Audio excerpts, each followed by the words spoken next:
Welcome to TechnoJP YouTube channel. இன்னைக்கான topic பார்த்தோம்னா manganese chemical element content 0 to 100% change ஆன என்ன மாதிரியான ப்ராப்பர்ட்டிஸ் என்ன மாதிரி மெட்டீரியல்னு பார்க்கலாம். வாங்க வீடியோக்குள்ள போகலாம்.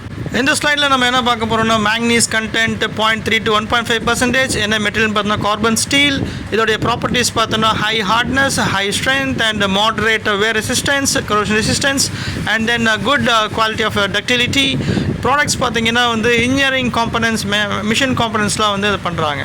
மேக்னீஸ் பர்சன்டேஜ் கண்டென்ட் வந்து 1லேருந்து 2% அது மாதிரி இருந்ததுன்னா இதோட மெட்டீரியல் பார்த்தோன்னா மேக்னீஸ் அலாய் ஸ்டீல்ஸ். இதோடைய ப்ராப்பர்ட்டிஸ் அப்படின்னு பார்த்தோம் higher wear resistance, higher strength and good ductility and moderate hardness. இதோட ப்ராடக்ட்ஸ் பார்த்தோன்னா ஆட்டோமேட்டிவ் சஸ்பென்ஷன் பார்ட்ஸ்க்கு வந்து யூஸ் ஆகுது. மேக்னீஸ் கண்டென்ட் இதோடைய பர்சன்டேஜ் வந்து பார்த்தோன்னா 10 to 14%. என்ன மெட்டீரியல் பார்த்தீங்கன்னா ஹார்ட்ஃபீல்டு மெட்டீரியல், அதாவது ஆஸ்டனைட் மேக்னீஸ் அலாய்ஸு. இதோடைய ப்ராப்பர்ட்டிஸ் அப்படின்னு பார்த்தோன்னா very high strength, very high hardness, excellent wear resistance and good ductility.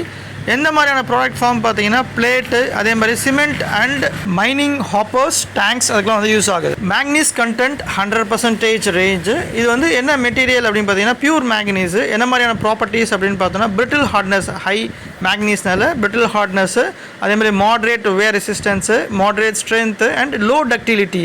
இதோட மெட்டீரியல் அப்படின்னு பார்த்தோம்னா பைப்பு, பார், ராட்ஸு, அதே மாதிரி பார்த்தீங்கன்னா மிஷின் பார்ட்ஸ்க்குலாம் வந்து யூஸ் பண்ணுறாங்க, கியர்ஸ் அந்த மாதிரி. Thanks to every one, thanks to TechnoJP YouTube channel.